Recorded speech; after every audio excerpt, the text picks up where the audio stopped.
Last of Us, por que gostamos tanto da Ellie? Eu não necessariamente gosto muito da Ellie, tá? O povo Mas gosta mais do Joel. tô curioso pra ver qual é o argumento do rapaz. Já ia mudando a velocidade, só de sacanagem, né? Maior qualidade mesmo. Cadê o Isaac? Tá na live dele. Com o over. Personagens acompanhantes, os Companions, são parte integral de muitos jogos. Desde Ashley em Resident Evil 4, a Alex em Half-Life 2, Isso aí, até cara, na Victor live Sullivan em do nada Uncharted, começou a ou travar. Elizabeth em Bioshock Infinite e muitos outros. Gata. É o quê? Oi? Do nada começou a travar pra mim aqui. Ah, talvez é Compartilhamento porque. do Discord.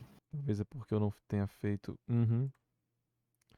Obrigado, eu tava em 5 FPS antes. Alguns deles são peças tão fundamentais que são o exato motivo pelo qual amamos ou odiamos o jogo. Mas se existem personagens acompanhantes ideais, aqueles que não frustram nossas estratégias, colaboram com nossas ações, nos resgata de sufocos e o melhor, valorizamos a sua presença e sentimos a sua ausência, uma delas certamente é a Ellie de The Last of Us. Eu sou o Gabriel e esse é o Praise the Game.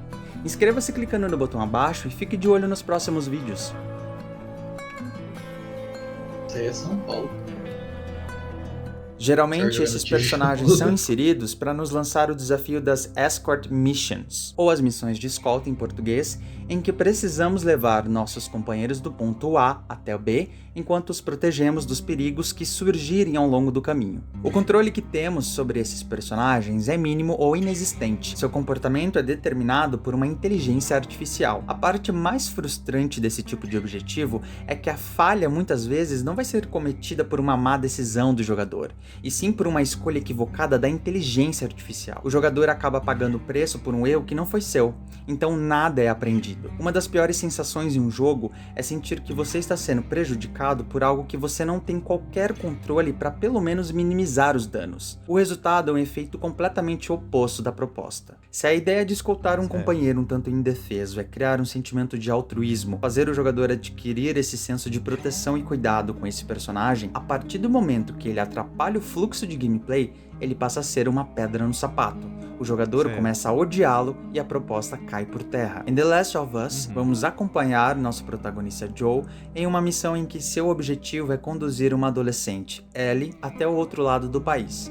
O cenário é distópico. O mundo foi assolado por um fungo que infectou e transformou as pessoas em criaturas grotescas e irracionais, mas também é hostil devido a facções formadas por grupos rebeldes que protegem os seus e estão prontos para atacar viajantes desavisados. Nessa jornada, acompanhamos o desenvolvimento da relação entre Joel e Ellie. Como os dois estarão juntos na maior parte do tempo, era imprescindível fazer com que o jogador apreciasse a companhia da adolescente. Joel já inicia essa empreitada com uma personalidade fria e impessoal, alguém que vê Ellie como um fardo. A princípio, algumas pessoas têm problema com isso, que eu vou dizer agora. A pouca naturalidade das falas. Mesmo eu que tenho um uso recorrente de palavras não odiernas, que são palavras, né, de pouco acesso comum, mesmo eu que, assim, eu já falo com isso, eu já tenho essa naturalidade de usar essas palavras no ritmo comum, eu sofro de algumas pessoas reclamando que eu tô sendo muito robótico, que eu estou sendo artificial. E aí, o vídeo do rapaz aqui, eu tô achando um texto muito bom. Ele tá falando muito bem direitinho. Só que incomoda pra quem não gosta desse texto robótico, né? Leitura, assim, tá lendo exatamente o que tá acontecendo. Não é uma crítica ao rapaz, né? Mas é uma característica que pode impedir de algumas pessoas de simplesmente prestarem atenção. Porque é como se fosse um livreto, assim, um rodapé dos acontecimentos. Mesmo que eu esteja achando que ele está discorrendo muito bem o que ele acha. O jogador provavelmente pode ter uma opinião semelhante, já que terá que progredir cuidando de si mesmo e de uma garota supostamente incapaz de se defender sozinha. De acordo com Max Dikoff, um dos programadores da inteligência artificial da Ellie, a construção da personagem precisava cumprir 3 objetivos. Eu botava a imagem do cara e tal. Construir uma personagem que o jogador se importa, evitar as armadilhas de um personagem acompanhante, ou seja, que pode atrapalhar a progressão, e garantir que o jogador se divirta. Eles então encontraram a melhor maneira de implementar esse design no gameplay, por um trabalho exemplar de narrative design. Meu Deus em inglês. Narrative design é um conceito que pode variar um pouco de autor para autor, porque a função pode ser desempenhada com direcionamentos diferentes em cada projeto, mas seu fundamento gira em torno da parte da narrativa que é contada pela interação direta do jogador, ou seja, pelas mecânicas. Isso pode incluir desde a própria interface, as ações e as escolhas dos jogadores, as animações e até os comportamentos criados por uma inteligência artificial. Enquanto um roteirista convencional está encarregado dos arcos da história, dos diálogos e dos textos, o Narrative Designer tenta implementar essa história no gameplay, mas ambos trabalham em conjunto e se misturam. Agora vamos entender como a Ellie desempenha um papel chave nesse processo. Existe no jogo uma mecânica simples que inicia uma conversa opcional. Ao longo do caminho, a Ellie vai parar e observar o ambiente e um balão surge sobre sua cabeça. O jogador pode decidir se aproximar, interagir e ouvir uma conversa. Por meio dessa interação, Ellie vai fazer muitos dos questionamentos que o próprio jogador faria, como quando pergunta a respeito das frases pichada como protesto nas paredes, ou quando comenta sobre as ações da facção Caçadores. Isso vai criando uma empatia entre ela e o jogador, especialmente porque nos vemos mais como Ellie do que Joe. Afinal, tudo é novo para ela e para você. Estamos tomando conta daquela nova realidade em que sobrevivência é a lei máxima. Mas também alguns vão se sentir como Joe quando começar aquela série de piadas infames e não saberem se querem ouvir a próxima. Mas eu rio com todas. Eu era viciada em sabão, mas agora tô limpa. Essa eu nunca tinha ouvido. Além disso, também existem conversas banais e cotidianas em que a personalidade de ambos se revela mais. Essas interações só acontecem a partir de uma escolha do próprio jogador. O desenvolvimento dessa relação e da própria Ellie também é refletido no comportamento dela durante o gameplay.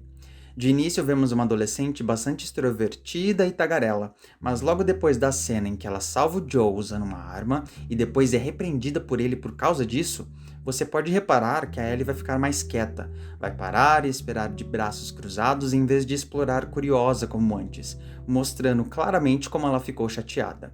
Também vemos que nos primeiros confrontos ela vai se surpreender muito com a violência, cheia de exclamações de surpresa. Take it easy, all right?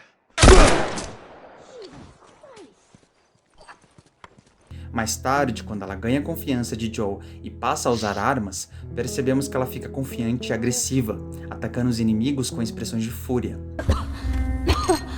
Fucker! No fim do jogo, depois daquele momento traumático, Ellie vai demonstrar um comportamento bastante indiferente e melancólico. Todos esses momentos conseguem refletir os mesmos sentimentos dos jogadores naquela etapa da história e contar mais pra gente do que está acontecendo. Durante alguns segmentos vamos encontrar puzzles. Eles não são muito complicados, mas reforçam a interação entre os dois. Joe só consegue prosseguir muitas vezes com a ajuda de Ellie, quando ela atravessa por passagens estreitas ou mesmo quando ele fica ocupado segurando uma porta enquanto ela passa por baixo e o ajuda pelo lado de dentro. Os papéis se invertem quando descobrimos que Ellie não sabe nadar e a auxiliamos a atravessar áreas inundadas com ela em cima de uma pallet. Mas ajudá-la não é um incômodo, faz parte da resolução do puzzle. Toda essa interação se eleva em uma cena mais à frente, quando eles caem no rio e não podemos fazer nada. O que sentimos é uma grande preocupação, porque já estamos habituados a mantê-la segura e aqui não conseguimos. É um trabalho dramático potencializado pelo esforço conjunto do roteirista com o narrative designer que preparou o campo antes.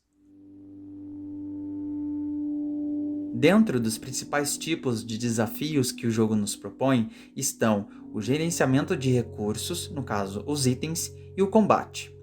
Os recursos no geral são escassos, se mal administrados o jogador pode ficar sem munição e sem kits médicos, dificultando as chances de sucesso nos confrontos. É por isso que explorar cada canto do cenário é parte essencial do gameplay. Em um momento, o jogador caminha pelas ruas e pode ser atraído para um restaurante porque a porta está escancarada. O estímulo é que você vai encontrar algum loot, alguns itens, e lá dentro nos deparamos, na verdade, com uma conversa opcional. Ellie vai parar e encarar um fliperama, e se você decidir engajar com a ação, ela vai então interagir com a máquina e comentar sobre como gostaria muito de jogar. Perceba que fomos atraídos pela chance de loot, mas também ganhamos mais história. É uma combinação perfeita. É um design padrão nos jogos que os recursos sejam distribuídos pelo ambiente conforme a necessidade do jogador. Grosso modo, o próprio sistema pode constatar o que você precisa, munição ou vida, e seleciona o item correspondente para o local de loot. Só que aqui temos uma abordagem mais interessante. A cada passagem de tempo, a própria Ellie vai entregar itens que você esteja precisando naquele momento. Muito parecido com o que acontece com a Elizabeth no jogo BioShock Infinite.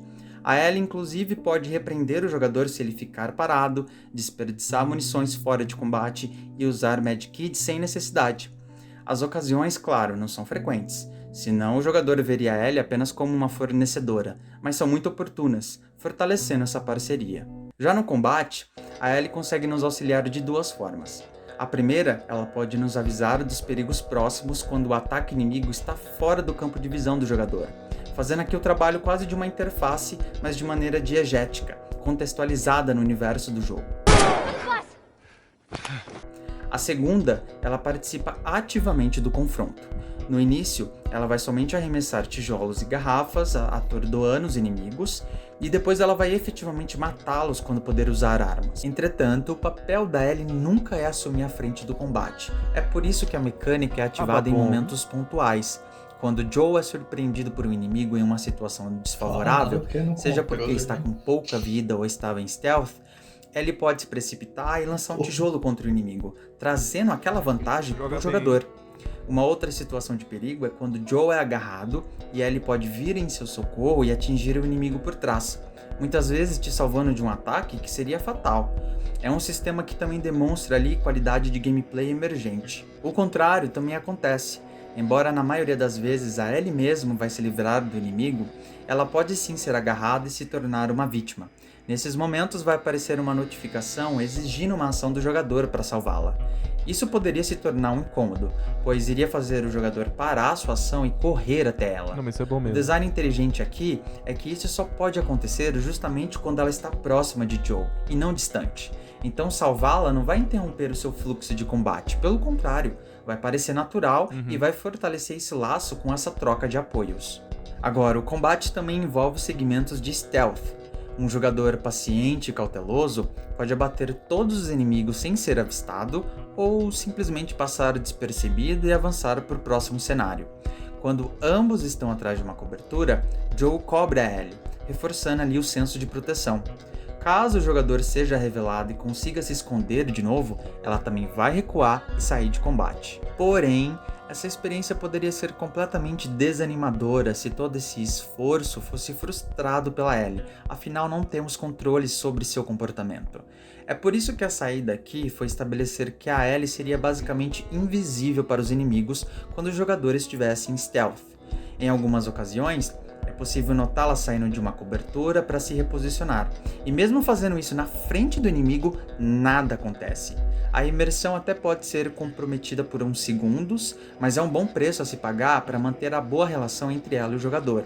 A última coisa que os desenvolvedores gostariam de ver é um desprezo pela personagem por causa de erros que ela cometeu sem qualquer influência dele. Fica claro então que os objetivos de design da personagem foram muito bem cumpridos.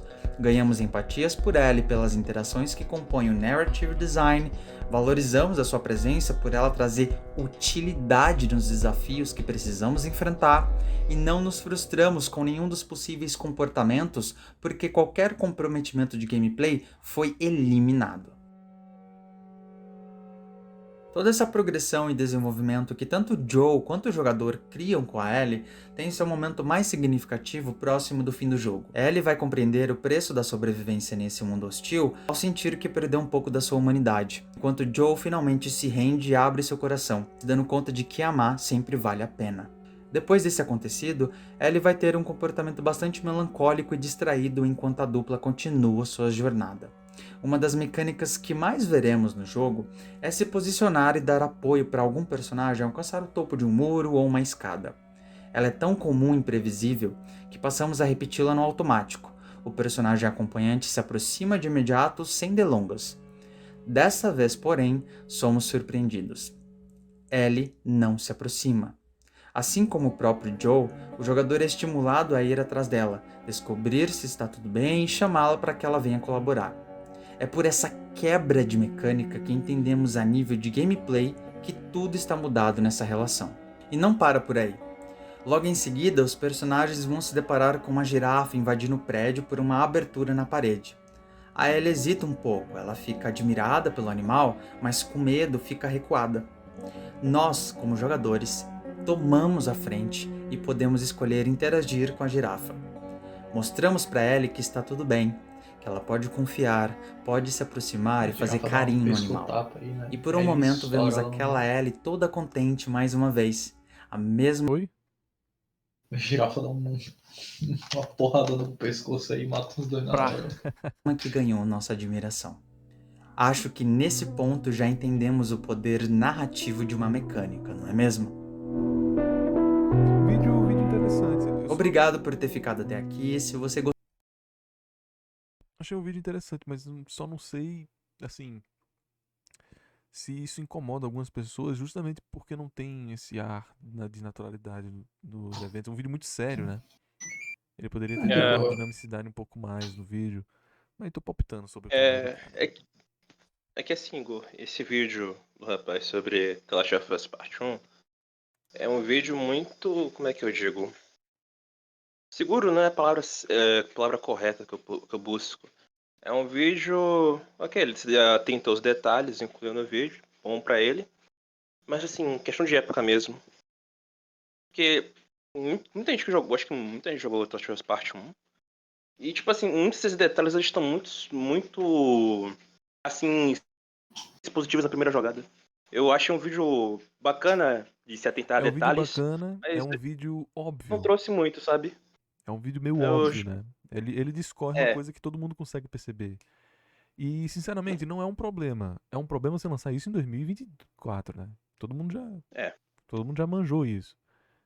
Mas Outra coisa Participar do também é narrative que design, acho interessante, acho que ele fosse até discorrer outras coisinhas assim, que aham, isso também tem um probleminha em também, jogos lineares, assim. também acho, mas aí é que Não tá. Se o trouxe. cara lança 10 vídeos, um ou dois são assim, não tem problema algum. De É, dizer não tem coisas, não. fazer obviedades, fazer comentários ali que são didáticos, né? Então não tem problema algum. Agora a questão é que quando alguém tá no YouTube, né? Aprender geralmente não é a primeiro intuito. Não quer dizer que ele tá errado por isso. Pode ser a diegese do cara, pode ser a iconografia do cara. Uhum. Só algumas pessoas podem se perder nessa. Tanto que a gente já trouxe aqui o Kael, né? O Kael uma vez fez um vídeo muito bom sobre Ongaku. Só que o vídeo do Ongaku, a galera aqui do chat não tava gostando. Porque o roteiro tava mecânico. As vozes e tal. Mas eu não me preocupo com isso. Achei um vídeo muito bem escrito. Mas por prosa. Aí tem outras paradas. Por prosa.